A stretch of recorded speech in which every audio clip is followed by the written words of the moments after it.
Right, guys, welcome to another episode of the Unstable Podcast with me, Ricky Belshaw, and I've got a mate of mine with me today, Mickey Bushell. How you doing, mate? You all right? Good, mate. Thank you. Yeah. Excellent. Thanks for coming. Tell them what you do, who you are, and what you've done. I'm Mickey Bushell. I'm a Paralympic wheelchair racer. I've been a wheelchair racer for the last 20 odd years, and currently working as a wheelchair skills coach. Wheelchair skills coach. Yeah. So you just teach people to use do the that, chair basically. properly. Yeah. Love that. It's more technical than you think, though, isn't it? Yeah. Yeah, because we've known each other since fucking school. Primary school, Primary school together, which is mad that I was talking to my mum about this when I told her you were coming on. Like, isn't it mad that two disabled people from a mainstream school ended up at the same Paralympic Games in different specialties? It's mad, really. To be fair, though, because I was a few years behind you, but I remember you were put onto the long list for Athens, wasn't it, as well? Yeah. And that was kind of the first kind of glimpse of Paralympics that I had, really. Yeah. Was through that. So. Yeah, I missed out on Athens. Thanks for bringing that up, because I should have fucking gone to that Games. No, I'm not bitter about it at all. No. Not bitter about it. Sophie Christensen took my spot that year and she smashed it, to be fair. Yeah. So fair play to her. Fair play. So you're not racing anymore? I dabble in still. So I am racing, but it's just... I'm not training at the moment very much. Right, okay. I'm trying to get back into it, but I'm just taking it each day as it comes. It's hard, isn't it? When you've done it for so long from such a young age, it's hard to keep that motivation. That's what I found anyway before I retired. Yeah, definitely. And I love new challenges all the time. Yeah. So I'd rather just keep doing something different. Yeah, well, we were just talking about that. When you're doing something new, go into that. So, yeah, I find that dead interesting. I'm trying curling at the moment. So I've just made the performance program for that. Yeah. And I'm loving it. It's just a bit of fun, you know. Yeah. Well, I'm surprised we'll get serious, I guess, but at the moment it's just one of those things that is completely different. I can't power my way through it like I would do normally. Yeah, I've actually got to have a little bit of skill now. Well, it's all skill, isn't it? It is, yeah. And going to a winter Paralympic is quite enjoyable thought. Yeah, that'd be from an athlete's mentality. That'd be wicked to do a summer games as you've done. Yeah, and then to go and do a winters as well. That'd be. How many games have you been to? So I've been to 3 now. 3 games, yeah. So that would be cool to go and medal at a winters. Yeah, for sure. Yeah. Is that the aim? Yeah, definitely. I think from every athlete point, again, it's like we don't go there to take part. Yeah. It is just to win. Yeah, 100%. Well, I think there is. I do think there are some athletes that do just go to take part that know they're not going to do it. But anyone who's seriously competitive, like yourself and me, there's no way I'd take on a new sport to hope to come second. Yeah, I think the medalists hope just to win. Yeah, 100%. Yeah, and I think I don't know about you, but I think you can see who's going to win a medal, who won't, as 100%. Well, or who won't be successful. Yeah, I've had this conversation before. I think that once you get to an Olympic or Paralympic final, I honestly think 70 to 80% of it is in your head. Yeah, it's mental. Because when you're at an Olympic final, like say you're at the final race, the last 100 meters, literally you got 100 meters to go. You're all capable of doing similar times. I know some of you are physically better than others and stuff, but it's all most of it, I think, is who can hold their nerve and get the most out of their body at that time. And that comes from your head. Do you agree? Completely. I think I've actually said in every games that I've done is anybody in that final could win it. Yeah. Anything could go wrong as well. 100%. Anything. So yeah, I fully agree. Yeah, wicked. So just talking then about like we always want to win and stuff. I remember I was interviewed. It was at the Europeans, and I just got silver. And obviously UK sport, they all tell you, oh, you've got to be really happy to get the medal and stuff. And I got a massive bollocking because I was asked how I felt about this silver medal, and I said I'm heartbroken. I was like, I'm absolutely gutted that I've not got it, and I got a massive bollocking for that, for not being happy with silver. But it's just I don't think anyone who's going to ever achieve would have that mentality of being happy with silver. No, there's actually, I was at a World Champs in 2011, and one of the coaches took a photo of me, and he was my personal coach for some years afterwards. Yeah. And he keeps showing me this fucking picture, right? Because I looked mooted as fuck. I was just like, I just didn't want to be there. Yeah. And then I remember I got back into the room and I showed with Dave, and he goes, oh. Dave Weir? Yeah.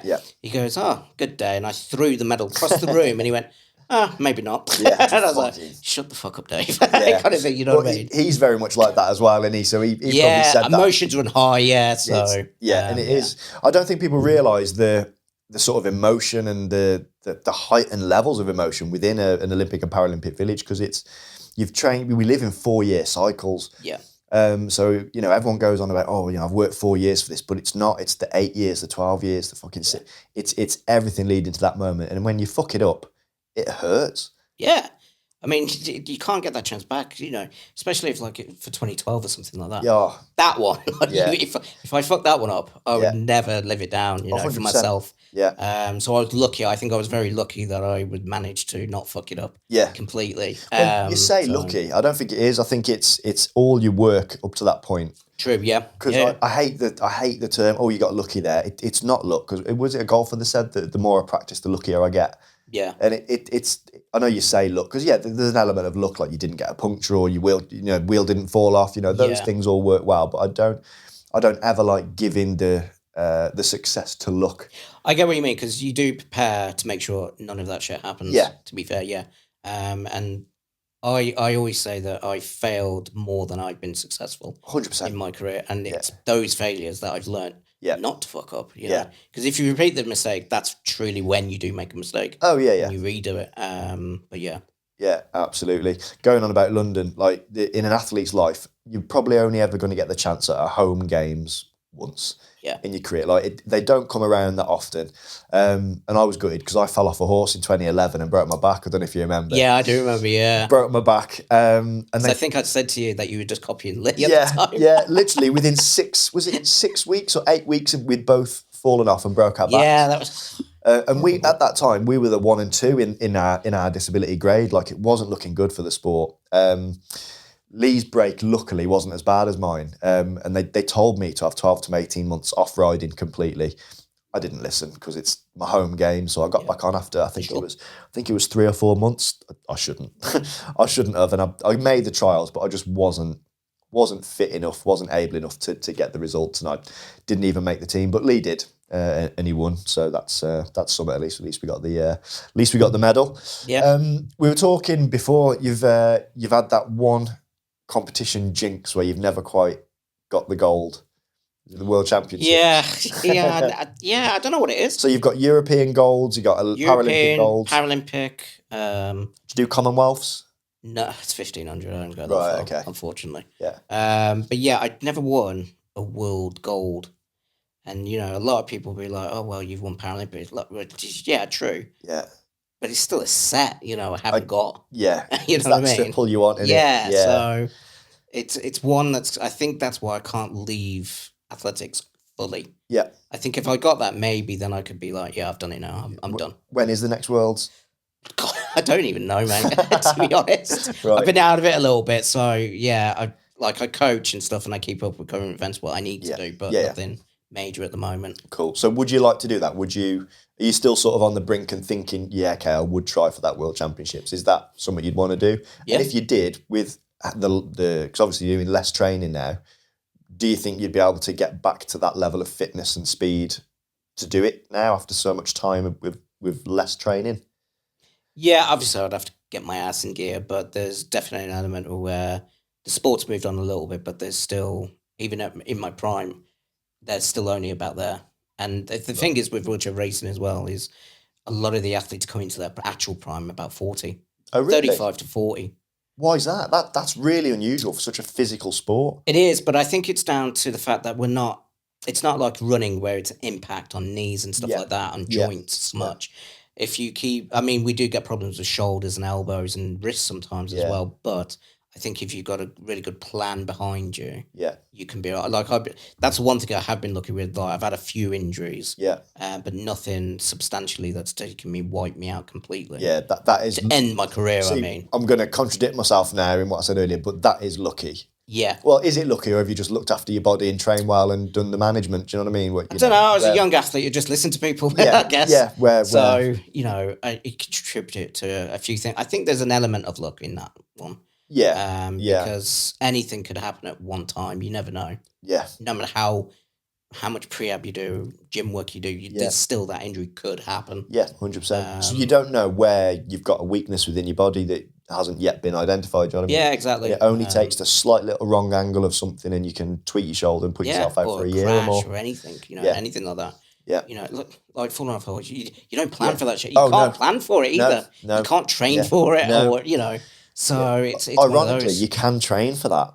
falling off. They they do this thing. They do it a lot with the jockeys, the racing, and they do like break falling and teach them to roll and stuff. So from that point of view, but I mean, like, but I know what you mean in terms of the accident itself. Exactly. Yeah. One minute you're riding, the next minute you're thinking, "Oh fuck," and then the next minute you hit the ground. Flying through the air. It's dead weird. Like literally, when every single time I've fallen off, I remember coming at the saddle thinking, "Shit," and the next thing I know, I'm on the floor. Oh, wow. Like you never remember the fall. Yeah. It's really weird. The one time I fell off and I got my foot. It was 2 weeks after coming back from Beijing. Fell off, got my foot stuck in the stirrup, and I was dragged around. That was horrific. Broke all my ribs because I got kicked. So I was battered. And then I got back on. It was about 12 weeks later because I'd sent the horse down to the team coaches, and the horse did the exact same thing with me again. And he sort of pissed off around the arena. And I remember coming out of the saddle thinking, right, I don't want to end up underneath his legs again. So I pushed myself clear. But as I did, I must have twisted myself upside down, landed on my head. And the next thing I know, I'm waking up and everyone's already around me. I'm thinking, shit, I don't actually know how long I've been knocked out. Yeah. It was a while. I think it's one of those things, like, for me, like, because we were just chatting about different sports and how the merits of different sports. Yeah. Now, for, like, certain parts of the question, you can think, well, the horse does a lot of work. Yeah. However, trying to control, like, however they are. Well, the horse I took to the games was 550 kilos. 550, trying to control an animal like that is skill. You know what I mean? You're never going to outstrength it. Yeah. You're never going to outstrength the horse. Yeah. You've got to make them think you can. You know what I mean? Yeah, and it's a huge respect, actually, in my eyes, for that merit, because my racing chair is like 10 kilo, and it's pussy. Yeah, exactly right. And it don't move, it don't answer back. It's brilliant. It hasn't got does an as opinion. it's told. So, but yeah, it's funny, isn't it? Like we always, I think. With different sports, always like on the surface of it, taking the piss out of each other and having the crack. Like you're always going to call me a pussy for riding horses. You're right, yeah. I'm always going to call you lazy for pushing a chair. Yeah. But actually, there is a massive level of when you get to that top level of competitiveness, there is a massive level of respect for every discipline because anybody who's worked hard to get wherever they are has fucking worked hard. Yeah. Do you know what I mean? And you got to have that mental game. It's not all physical. You got to be mentally super fucking strong. It's discipline. Discipline, discipline. You probably did the same, but the amount of times I didn't go out with my mates because I had to get up training the next day, or and that sounds like a dead basic thing, but when you're 18, 19, it's a big thing. But you don't have a social life. No, you just. To be fair, like I don't know, like because I know we've been working quite for some time, but when we first come off the team, I guess that world is so different from being just an athlete getting up. It's a great lifestyle. Oh, it's great. Fucking awesome. Yeah. But then you go, oh shit, now I've got to work. Yeah. And it's a real, for me anyway, I really struggled coming from that life because I was put on the team at 14. So I was at school. Then I'm on the Paralympic team. And then I did that for 16 years. So all I knew was education and sport. And then I retired and UK sport, whatever, was like, right, okay, off you fuck, see ya, bye. I wasn't ready for it. I was not, and I struggled, didn't know what to do. I was in a bad way. How did you cope when you've come off teams and stuff like that? I think I struggled a lot because it was, so I came off in 2019 after like 13 years of, being at that top level, like we said. Yeah. And my coach at the time, I had a French coach. French-Australian is such a weird French-Australian coach for the British team. Yeah, and he was from Guadeloupe, you know what I mean? Yeah, it's of course so he was, weird. Yeah. But he always said to me, and he kind of drilled it into me, like, you've got to have something after sport because you're not going to be a racer forever. Yeah. And at that age, when you're like 19, 20, you're like, I'm Superman, man. Well, especially I'm not going to get injured. In dressage, I mean? It's not a very overly physical thing. We don't have to be in our peak physical fitness like a lot of the sports. So there's a lot of longevity in dressage. You can technically do it into your 60s. There are people who have done it. So in my head, I'm set up for life here. Yeah. I've got my career, I'm done. And then it wasn't. And it turns out I was wrong. Like I was very wrong, yeah. Yeah, and I mean, for racing, I always knew that racing could take us to maybe 40, 45. Yeah. Which is a good, is a good career. But then... So, I trained up as a PT at the time, got some qualifications, did a little bit of work here and there, but it wasn't really work. Yeah. You couldn't consider it at the time. But then when I lost funding and then I had to actually work, like I knew I was going to come off the team. Right. I felt it, and I know because I didn't perform. Right, I was going to ask, so you just weren't... Why do you think that was? Physically, I was really good. My coach was, he got me ready. We were training hard in Manchester. That's where he was based. Yeah. So physically, I was ready for the games, Yeah. for the Worlds. But there was just something mentally that wasn't clicking with me. And I don't know what it was. What was it like? So were you not hungry for it, or? Could have been a combination of things. I was probably, I don't know. I was just things on my mind, I guess. Yeah. And it was the self-doubt. I think that was one of the biggest factors. Yeah. And because I had about sepsis a few years before, and I did come back and get silver, but then it was like I took a year off. Yeah. And then I wasn't really training much, and I was doing what I had to do just to keep on the team. But yeah, when I got the phone call, even though I knew it's coming, it's like a train hitting you, and you're like, fuck, it's actually over now. Yeah. You know? Yeah. And I have to say, like, it's one of the best things that happened because Right. you're in that comfortability zone. Yeah. And you're comfortable and it's easy. And I think that's maybe that was a factor of it as well, the way I just got comfortable in life. And it was like, I just go through the motions every year now. And it's, I think when you lose that drive and it just become just another day, it becomes routine, it becomes mundane. You don't think about it. You lose your edge, don't you? Yeah, I think when you're chasing to get to the top, you're always focused on that person at the top. Yeah. Always. Yeah. And I always say it's easier to get to the top than it is to stay there. 100%. It's much easier to get there because you've got a level there to aim at. Yeah. When you're that guy, where do you aim? Yeah. And you've got some little shit that's looking at you and you've been there, you know he's coming. So where do you aim to improve? It's really hard. Yeah, I mean, I guess we're lucky in the sense of like we're time sports, so we can just race the clock. Yeah. But then it's like, well, you've already got a world record. Like, what do you want to do with it? You know what I mean? Yeah. It's like, and I think I get a little bit like that. I need new challenges constantly. Maybe that was one of the factors as well. I just needed something new. Just bored. Yeah, maybe. And I love the sport. I love racing. I really do. Yeah, I wasn't implying anything otherwise then. Sure, but I know what you mean. It might be just like, So I fucking hate dressage. No, I don't. Yeah. But I think it's like I was just good at it. It's fucking shit. No, I'm joking. But it's like your identity, though, isn't it? Yeah. You know, when you're in that, and I think you don't want to move away from that because then you've built that career of being like the expert. Yeah. So and then you come out of it and you're fucking newbie in something else. Then exactly. And that's I a think struggle. when you do it from such a young age as well, like we did. Yeah. It really does become a part of your identity. Like when you introduce to people what you do, I'm on the Paralympic team, and it's like, oh right, and it's that like pride thing in it, and to lose that, it's like, oh, all right, what do you do? Oh, I'm Ricky. What do you do for work? I sell cars. What?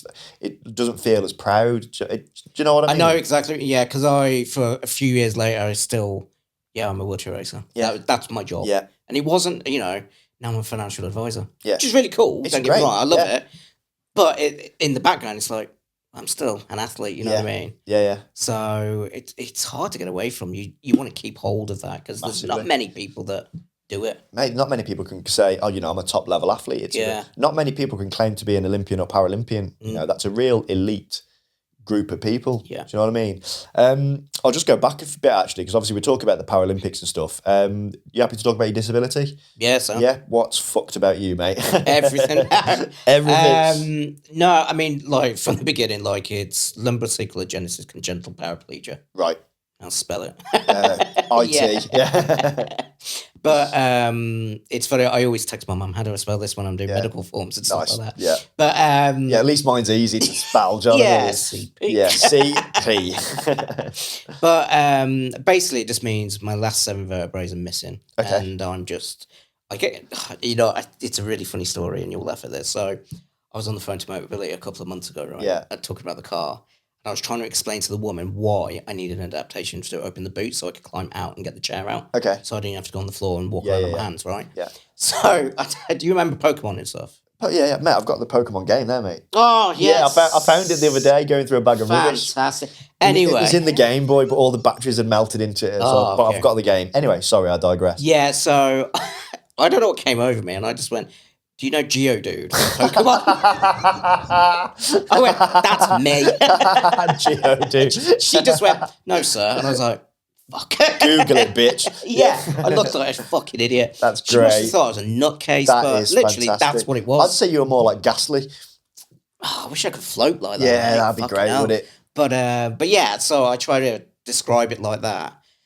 And then she didn't know what the fuck I was on about, to be fair. That's fucking amazing. I love But that's that. basically my condition. I have legs, but it doesn't look like I do. Well, I don't know if you remember this. You might not. Because we've got the same tattooist. We both go to John. We do, yeah. And I remember when I think I was having my arm finished or my ribs, whatever. Anyway, it doesn't matter. And we were talking about you.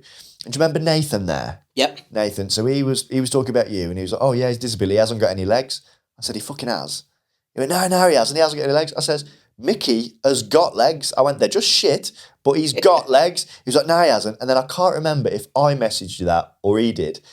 But he was, mate, his soul drained out of him. That was it. I messaged him and his soul drained out of him when I was messaging him. Mate, he just proved that we got, do you remember this? Yeah, I think so, yeah. And you must have just had this random message come through. Have you got legs?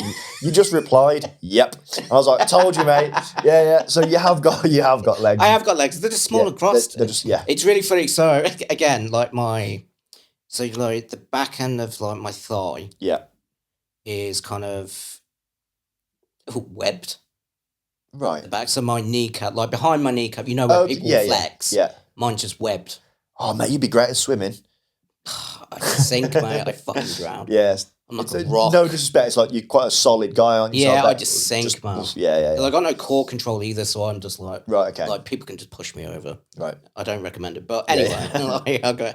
But, they're webbed like chicken wings. Right, okay. You know, so behind the knee, like? Yeah. So you've got, can you move your legs? Like, or is there no movement? No, not really, no. No. Is that, can you feel, have you got sensation? I can feel everything, yeah. It's just that, Okay, fair. They're locked there. So they're just like, so with the legs there, obviously they're sort of locked in place now, sort of like cross-legged, are they? Yeah. Yeah, so have they sort of, because you haven't moved them, has the bone sort of fused in place there, or was it already stiffer, or don't you know? Good question. I'm just curious. Like, not sure, really. It's a good question. All I know what did fuse is my two kidneys fused together. Really? Yeah. Fuck. So, like, how the fuck does that happen? So, I've had a dodgy kidney from birth, right? No shit. It's always dodgy. And when I went in to have it taken out when I was 17, I think I was. Yeah.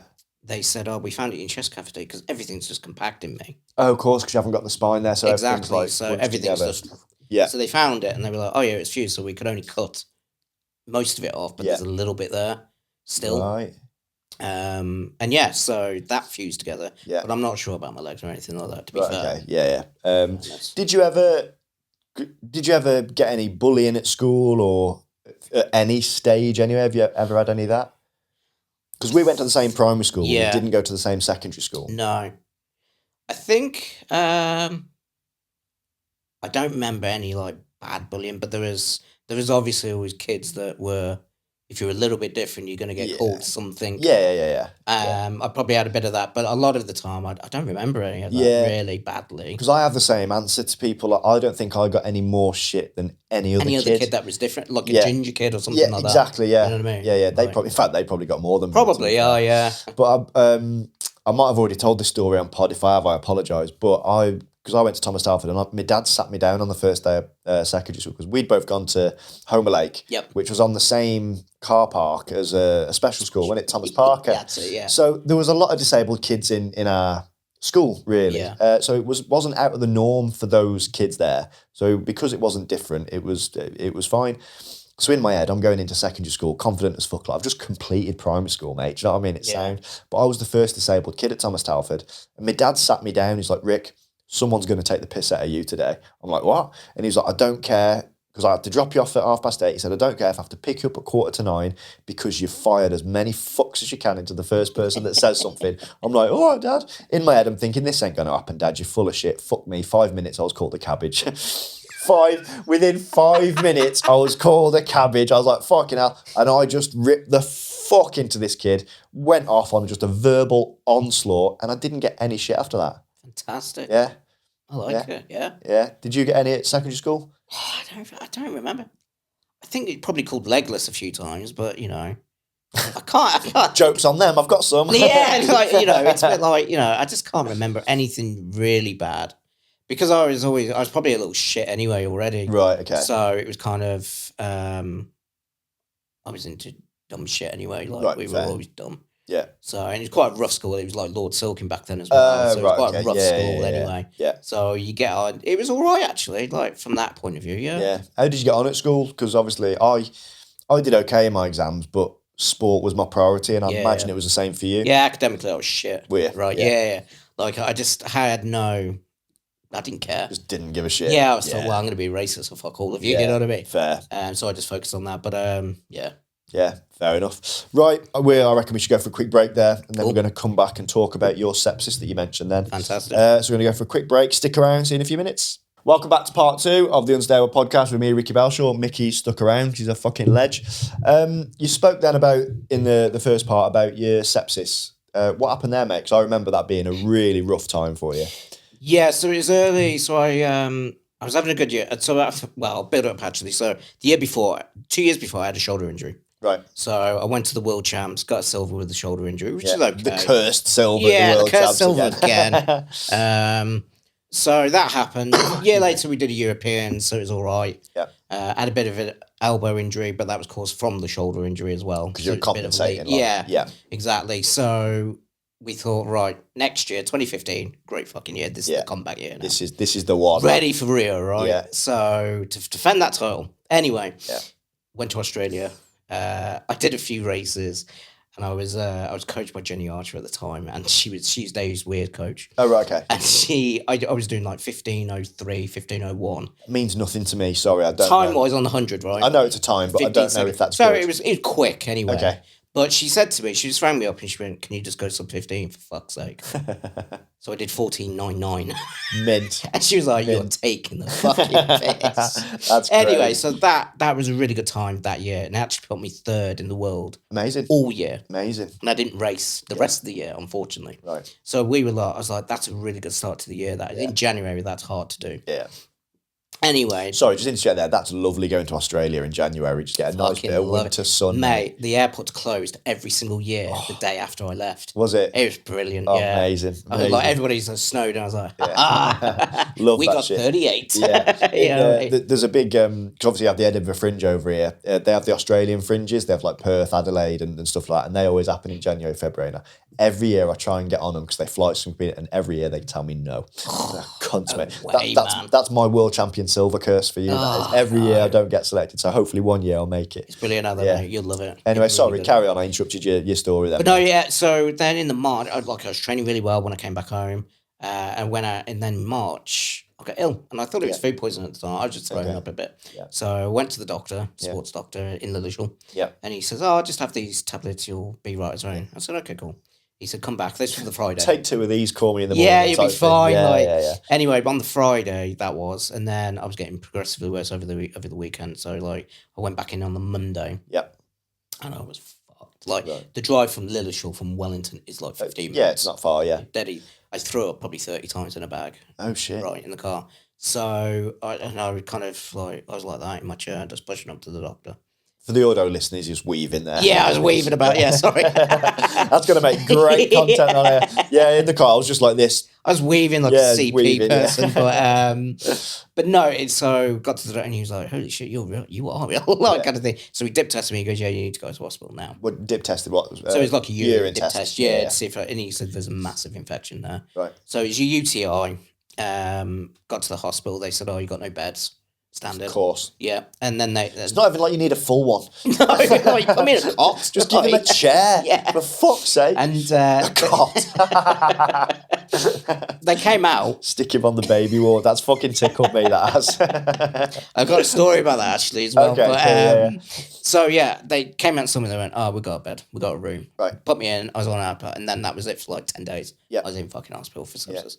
The big thing with that is I came out of hospital, I was okay.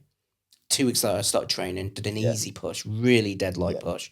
A day later, I was ill again. Same symptoms. Sorry, so because my dad's had sepsis, and everyone that I know's had sepsis has come from like an operation or something like that, or a wound that's got infected in. But yours came from a UTI, you say? It was a UTI that just wasn't caught in time, I guess. I think had it caught on the Friday, maybe it wouldn't have been full blown. Right, okay. And I probably would have scathed its sepsis, to be fair. But it just developed. Was that because of the kidneys or the lack of one kidney? Or I think it's one of those things? I think it was just one of those things, because afterwards they said, well, you're going to get a full-blown UTI like that every 10 years or something like that. Okay. You know, which next year's coming up to it, so that's not great. Okay. I'm going to try and scathe that one as well. Bosh a load of antibiotics. Smash it down, But yeah, so I think it's just one of those things that happened. It just happened. Yeah. And funny enough, like this went on for about 6 months, in and out illnesses. I stayed in hospital a few more times, and then I went private. And they caught it in the bladder. That's where the infection was. Okay. They just didn't. It wasn't. They didn't mad. think to test it there. It's mad, isn't it? That the But answers it's are there one of all those- along, and yeah. as soon as you go private, they're making the money from doing the test. It's like, yep, let's test everything. Found it. Yeah, and he found it, and it was gone within 30 days, and I was fine again. Back ridiculous, training, isn't it? and this was Ridiculous. 9 months down the line. You know what I mean? And Just wiped me sepsis out. is horrific. Oh yeah, Sepsis can kill. Yeah. Well, they said like you were 12 hours and you would have been gone. Wow. That was it. Wow. Like lights out, done. And I was just like, okay, cool. At the time, I didn't give a fuck. 'Cause I Yeah, was you asleep the don't whole take time. it. You know? Yeah. You don't really understand the severity of it. But the only thing I remember from hospital, there was 2 things. I was on a ward. Right. When I was So awake. that's thing number 1. Yeah, when I was awake, there was a guy across from me. He must have been in his 80s, bless him, right? Yeah. And I was looking at him, and obviously I was like half dead myself. Yeah. So I wasn't thinking straight, and I was like, is he dead or is he alive? Like, you couldn't work it out You're from not the quite angle. sure, Like. yeah, Then he yeah. coughed, and I went, oh, fuck, and I jumped out of skin because I didn't expect it. I was like, whoa, he's alive, kind of thing. But then the other one was we had a Dyson fan. The bladeless Yeah, ones, yeah, right? yeah. And I was sitting there. Them like overly things. Yeah. So all week I was like, I really want to put my hand in that. Yeah. Just to see what it's like. Right. And my brother came to visit, and he was like 14 or something like that at Yeah. the time. And he was looking at it. And you could see it in him. He was thinking He the was same. just looking at it thinking, yeah, I want to put my hand. But he put his head in it. Amazing. Just full on bent over. Yeah. Put his head in it. He just had to do it. And I was like, bastard, I want to do that. You know what? I'm thinking about it now, and I want to do it. Yeah, What happens? Like, Nothing. It was just one of those how things. do they work? knows. How do they just generate air from a hole? I mean, I can when I fart. But, yeah. but how does it? I don't know. It's mad science. It that, was. isn't it? It was really cool, and it just looked really cool. Yeah. And you just, I think it was more of a guide thing. 'Cause my mum really didn't understand it. Yeah. Of why we wanted to all do that. Even like the leisure boss that I used to work at, he came along and you could see in him. He kept looking over at it, and he's like, his hand went through it as well. You're like, It's such a boy thing. all to of us do, had innit? to do it. Yeah. So Yeah. What was the story you were going to say about when I said about cots? You said, I've got a funny story. Oh yeah, so we in 2008. So Yeah. we were getting ready, obviously, for Beijing and stuff like that. I was out in Switzerland, and I was only 17 at the time. Like, so I had no beard, no tattoos, no nothing. Yeah, right. And one of the physios we had, I remember we were booking a boat ride across to this lake in Luzerne, and she said, "Yeah, 3 tickets, adult tickets." And she looked over at me and she went, "1 child." Amazing. And I was like, Amazing. but she was like, "I got it half price, don't mind." I was like, "Okay." Yeah, you got to take that. On Yeah, the you got to sometimes, take that haven't one. you? I was like, "Yeah, okay, fair enough." Yeah. But it was also the time where they left me on a train, because we were trying to get the chairs off. They left you on the train that trip. Oh. Nearly. We were coming back that day, and I was sitting there, and everybody's getting off, and then the train started moving because they thought everybody was off. Right. And I was like, Hello. I'm still here. Kind of thing. Yeah. Did you, in China, I've got a funny story about trains. Did you ever go on one of them shuttle trains? No. Right, they're you know the one I'm on about, don't you? They're dead fast and they just take Yeah. off. Do you know Sophie Christensen? Yeah. Right, so as a team, we were going, I think we were going up the Great Wall or something like that. And we got on this shuttle train. We're all in there in our wheelchairs. And I knew what was coming, so I parked side on. And I told Lee, I was like, mate, park side on. I hadn't noticed that Sophie was at the other end of the train, facing forward. You know what's coming, don't you? Yeah. This fucking bullet train took off, and I looked, and Sophie's chair just fucking flew backwards on a pivot. She fell out of this fucking chair, and to this day, it's the best thing I've ever seen in my life. Like, it's fucking so good. But Paralympics are great, aren't they, for the amount of stories you get? Like, obviously, people see for you that 15 or 14 seconds on stage, and they see the medal ceremonies, that, but the whole experience is just incredible, innit? Well, yeah, because you're out there for like 2 weeks, quite Or often. more. Or 3. Yeah, 3 Yeah. weeks, depending on holding camps and where you are, to be fair. Yeah. 'Cause did you go to Hong Kong or Macau? We competed in Hong Kong because of the quarantine laws, but then because we were one of the first sports to finish. So we finished on day 9 or 11, and then we flew from Hong Kong to Beijing to just party in the village. And it was a holiday for us then because we'd finished. Yeah, where were you? Whereabouts did you compete? Was it it's Beijing? You've seen the literally bird's nest, I imagine. used the bird's nest, on the second to last day, just before the marathon. Oh, so I did nothing for that whole time I was there. Shit. You know what I mean? That Like, is you just the couldn't do wor- anything. Oh, that is. Really feel for you It there. is. It's horrible. I feel for you there Because because like all my mates were like, "Oh, we're going to the Terracotta Warriors. We're going to Yeah. the ward." I'm like, Yeah. I'm gonna go train him. yeah, You know what I mate, mean? that sucks. Because like what I really noticed in Beijing was the food court. Like every athlete goes on about the food incredible. court. It's amazing and Yeah. it's massive with every type of food. Like there's these little stalls with every type of food you can imagine. You go in there, you think, what do I want? And it's there. Yeah. You can get anything, including a McDonald's in the corner. It's brilliant, isn't it? Because every game's so far has been sponsored by McDonald's. Yeah. And I don't know if you noticed, but when I got there on day 12, I didn't really have to wait for McDonald's. I could go there and get it anytime I wanted. But as the days went on, the queue for McDonald's got bigger Yeah. and bigger and bigger and bigger. So as the sports are finishing, everyone's like, fuck it, I'm just going to get some shit in me now.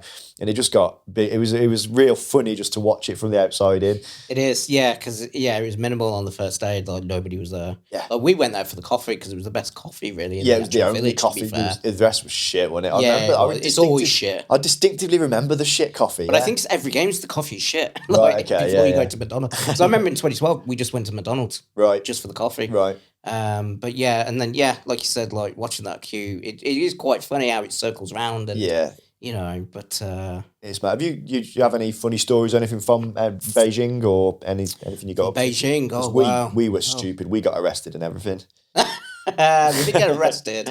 I don't know. I was just like, I think back in Beijing, actually, I was more of this quiet, naive athlete. How old were you then? Would you? I was just turned 18, Right, only yeah, just. because I'm a few years older than you, aren't I? Yeah. So, how old are you now? 34? 34 now. Yeah, I'm 38 tomorrow. Oh, okay. Yeah, Wow. so But I'll tell you what, I'm not going to name the athlete. go on. But it's funny as fuck. Name and shame So him. he did nothing bad, but it was we were partying obviously on the last night, Yeah. and Boris Johnson was there that night as Was well. he? The last night is fucking carnage, It's innit? mad. It's carnage. But it was the first real time I had a drink, right, and got drunk. Oh, right, okay. So like I said, this naive young athlete, and my mate, he says, Getting drunk with Boris. Yeah, exactly. And he was. I remember the talk he did. I was at that party. With the whiff Yeah. Yeah, so my mate said, he goes, "You need some fresh air. We're all in them shit white jackets, weren't we? Mate, yeah. Sorry, I keep When you get to interrupting. the airport as well, that's the shit as well. Mate. When you didn't get changed. Yeah. But yeah, my mate said, he was 4 years older than me at the time as well. Okay, He so was he like, was my age. Yeah. So he said, come out, get some fresh air, you'll be fine. Yeah. Straight out, everywhere, right? Fucking everywhere. Of course you were. And I was like, you wanker. But anyway, we went in, drank more, and came Yeah, back of course. out. And I didn't manage to get the same bus as him back to the village. But when we got back to the village, he was sitting there with his bag. And I was like, what's wrong with him? And he was like, and the coach with us, he was like, yeah, he threw up in his bag. I was like, oh, Amazing. no. And and he took it home and it was like, Oh, no. it was funny. That last night at Beijing, we obviously did that party with you, but then we went out into Beijing, and we were told not to. I don't know if you were told. Oh, we're not always to. told, yeah. Yeah, we were told not to, but we did. We went out, and I remember distinctively our coach at the time, our manager, David, at the time. There was me, Lee, Pearson, and him in, because we had flats, weren't we? So Yeah. there's us three in one, and then all the female team members in the other room. And we had to leave. I think it was something like 6 o'clock in the morning, wasn't it? It was really early, for Britain, because that was the flight we had, and we were like, under no circumstances do you miss this flight. So after that party, we were already steaming. We went out, we got wasted. It got to like 5:20, and we're like, oh shit, we're leaving China in 40 minutes. Like we need to get back. We got lost. We hadn't packed or nothing. I'm thinking, shit, how do you lose an Olympic Village? But we did. We managed it. Anyway, we got back and we walked in. It's like when you walk in when you're young and you try and be sober in front of your parents. Like David Hunter was there, crossed armed, the team manager, and we're trying to be sober. I was like, "You right, lads?" Like, yeah, sound. Mate, fucking legend. He packed our bags for us. He'd done everything. He'd got it all ready. So we literally picked up our bags, got on the coach, and I slept from Beijing to London. Yeah, I slept from Beijing to London actually, but I remember I went. They put the gold nose on the plane for They us, did, didn't they? yeah. Oh, I've got a funny thing about that actually. Go on. So obviously in Rio, I didn't medal, right? Yeah. So I came 6th, And Shit. Yeah, it was really shit. And obviously, like Dave Weir didn't medal that game, Yeah. unfortunately, because there was so many things There went was wrong. a lot of press around that as well. Yeah, there was so much pressure on him. I felt for him that game. And it was just a shit time. Yeah. For quite a few of us. And we was in the airport and we was on the chartered flight, the first one with the gold nose. Mate, I thought you were going to say we were on the Charlie then. That's what I thought you were going to say. I'm thinking, shit, you've really gone all in there. Yeah. But I was sitting there and I was like, fuck, we're on the chartered flight. And he goes, yeah. I said, do you think they thought we were going to actually medal or something? And he went, yeah. Oh, fuck, yeah. Yeah. Well, we failed, didn't we? Like, we fucked that up. We fucked that right up. Yeah. But I don't know about you guys. When we flew out for the Beijing Games, they flew us out business class. It was mint. No, fuck, we didn't get that. Yeah, but we went to Hong Kong, didn't we? Not Beijing. So. Well, we went to Hong Kong for the holding camp. Oh, did you? Yeah, we still didn't get that. Because I remember thinking that they flew us out business class. They were looking after us. We got drunk it was great. Yeah. On the way back, it was just Cal class, mate. Like, Ricky, you haven't got a gold. Get in the back of the front. I was like, oh, yeah, fucking sound. Yeah. What were you going to say? You got a funny story about the nose cone? No, it was just that Rio thing. It was like, yeah. But, yeah, we fucked up royally, man. Yeah. Why do you think that was? I think Rio was a tough games. Yeah. It was really, when you look I've heard a lot of athletes say this about Rio. Yeah, so I give you a picture of the village and so I didn't see all the venues, obviously, just the track. But when you've got scaffolding still on an athletics track, it's not good, is it? At the Paralympics, it's not a good thing. Especially when you think the Olympics has already been. Yeah. Do you know what I mean? Like the biggest test event in the world has already happened. So, and like when you plug a plug in and it goes into the wall and your hand goes in through the wall as well with it, you're like, I've heard these that's stories. not great. And things are going missing and stolen. And it just, for games, it really wasn't a games that I wanted to be at, I think, at the time. Right. And obviously I came through the sepsis the year before, so I wasn't like great. Like physically I was okay. Yeah. But mentally I still wasn't right. You're gonna have that doubt for a while, aren't you? Yeah, so like, am I gonna train? Am I gonna get ill? Yeah. You know, so I had a lot of that and it was just like, it was a bit shit. But the whole games was just it wasn't my favourite. Didn't enjoy it. No. Which one has been your favourite games? Taking results out. If we take results out, probably one of my favourites is actually Beijing. Beijing, I loved it. Yeah, I love Beijing. Everything there. Like, I always say, like, I love London and you can't beat the crowd, like the English crowd. Yeah, I didn't compete in London, obviously, but I imagine as a British athlete, that was fucking insane. Yeah, because, like, you got the Bird's Nest who held 92,000 people, which is quite substantial, it's obviously. Good big number. But the actual stadium itself had a presence. When you look at it, you're like, fuck. Oh, it was. When you look at it. Yeah. But you look at London and I thought, it's a stadium. Yeah. It's cool. Yeah. You know, it's 80,000 people as well. Sure, it's cool. Yeah. But like definitely the roar from like the English crowd, you just couldn't beat it. I loved it every second of that. So that was my favourite moment Paralympics wise, obviously. But as a games, I think Beijing did really well. Yeah, it was really amazing. Well. I don't know if you guys had this or whether it was just because we were in Hong Kong. When we turned up, because our village, they called it a village, but it was just a hotel basically that they'd put within the bubble, they called it. So anyway, that was that. And we all turned up as a team and these Chinese people gave us a Chinese person. They just gave us, her name's Kathy Wong, she's still on my Facebook. And they gave us this Chinese person just to basically slavery. Like every country was given a Chinese person just to do anything you needed. We were just given Kathy. It was incredible. Wow. But you know what? I felt so sorry for them because what I really noticed out there, the poverty was horrific, really bad. And they had nothing, but they were so willing to help and please and just be part. And we all went out. I was going to say for Chinese food, but they just call it food, don't they? So we went out to this restaurant. And we'd taken Kathy with her, and she brought a friend. And they ordered a starter between them because they wanted to be a part of what we were doing, but they didn't want to. Yeah. They couldn't afford it. So we were like, we insisted on paying and stuff. And they were so humbled by that. They've got nothing. Yeah. I was really, really taken aback by the poverty out there and felt really bad. I don't know why I felt guilty to be in the position I'm in. And then my dad was there and he went on a walk one day. And he was down by this river and he got talking to the locals who were fishing. And they were talking to him and they were getting the fish, they were keeping them. My dad says, "What are you doing?" And they were explaining, like, "Oh, this is our food." And he said, "Oh, we just fish and we throw them back."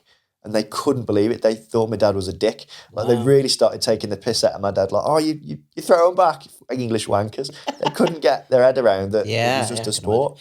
To be fair, yeah, I mean, I didn't see that really in Beijing myself In personally. Beijing, I didn't see it so much, to be fair, but in Hong Kong it was right. Well, Hong Kong is quite yeah. But where I really saw it is Brazil. Really? Like going through Rio and that, like when you're driving from the airport to, like, you know, when you see like favelas on TV and stuff, and then you go and see it real, you're like, fuck, that was something else. Really? That, like, you know, we joke about Telford being shit, right? But it's not. It's not too bad, you know. Sound. We've done all right for ourselves. Yeah. But like when I went out there and I was like, fuck, that's truly poor. True poverty. You know what I mean? Yeah. Like you just see house after house after house. Just those like built hut up things. Yeah. Towels for doors, you know. It was and even it was like, I was like, wow, this is a different world. Heartbreaking, in it. Yeah. Did you go to Delhi? And they did. Was it no, luckily, no. I didn't want to go there for that one. Did you not? Why? Yeah, I wasn't a fan of it. Like when you hear like Delhi Belly and all that kind of stuff, I wasn't a big fan of that. I thought, got enough problems. As is, you know what I mean? Like, I don't want sepsis again. So I don't want the shits to give you sepsis. What do you reckon's been your favourite country that you've visited through all of this? Because one of the great things about doing what we did is that you get to travel. I mean, I know we don't. You see a lot of countries, but you don't necessarily see a lot of the country because you're within it. But you do see a bit. Yeah, I was going to say, like, because a lot of people think athletes' lives are quite glamorous. Yeah, it's not. And it's not. It's really not. Really, you get on the airplane, you get there, you go to your hotel, you get food, you go to bed. Yeah. You get up, train, go back to the hotel. But I think, like, I had a bit of time in Australia where we could actually explore a little bit, which is great. I loved it. You know, Sydney was great. Loved Sydney. That wasn't for the games, though. Did you go to Sydney? No, it was like a Summer Down Under series, they called it. Yeah. And you just go out there for qualifying times and stuff like that. So, But we went to Canberra as well, and there's fuck all in Canberra. Oh, really? Like, but my French coach lived there in Canberra. And he, I remember, I used to stay with him, right?